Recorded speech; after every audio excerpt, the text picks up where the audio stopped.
मुळशीतल्या लक्ष्मी आणि बाळकृष्ण शिंदे या दाम्पत्यानं मुळशीतल्या वातोंडे गावातल्या शेतात चक्क विठ्ठलाचं दर्शन घडवलंय। भात रोपांची अनोखी हिरवीगार 120 फूट लांब विठ्ठल माऊली त्यांनी साकारली आहे। पंढरीची वारी सुरू असतानाच ही भात रोपांचं विठ्ठलाचं रूप पाहण्यासाठी पुण्यातूनही आता गर्दी होऊ लागली आहे। या विठ्ठलाचा फोटो व्हायरल झाल्यानं शेतातल्या हिरव्या विठ्ठलाचं कौतुक साऱ्या देशभर होतंय।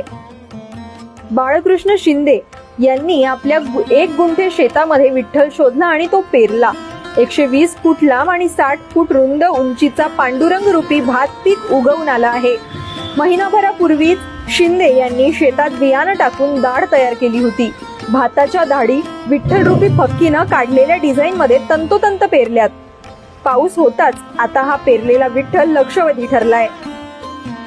मुठा नदीच्या तीरावरील वातोंडे गावातील निसर्गरम्य परिसरात लक्ष्मी बाळकृष्ण शिंदे यांनी यंदा 20 गुंठे जमिनीत साकारलेला भात पिकांचा विठ्ठल पाहण्यासाठी पुण्यातून लोक येत आहेत। सिव्हिल इंजिनियर असलेल्या बाळकृष्ण शिंदे यांनी सुरुवातीला ऑटोकॅड मध्ये डिझाईन तयार केलं। ते जमिनीवर रेखाटून त्यावर फक्की टाकली, त्यामध्ये भात रोपांची विठ्ठल रूपी पेरणी केली। आता पाऊस होताच या हिरवागार विठ्ठलाचं दर्शन होत आहे। भक्तिमय शेतीच्या या मुळशी पॅटर्नची चर्चा पुण्यातच नव्हे तर देशभर होतीये। पुण्यातील आणखीन घडामोडी जाणून घेण्यासाठी फॉलो करा लोकमत पुण्याचं फेसबुक पेज। या व्हिडिओलाही जास्तीत जास्त शेअर करायला विसरू नका। पुण्याहून शिवानी खोरगडे, लोकमत।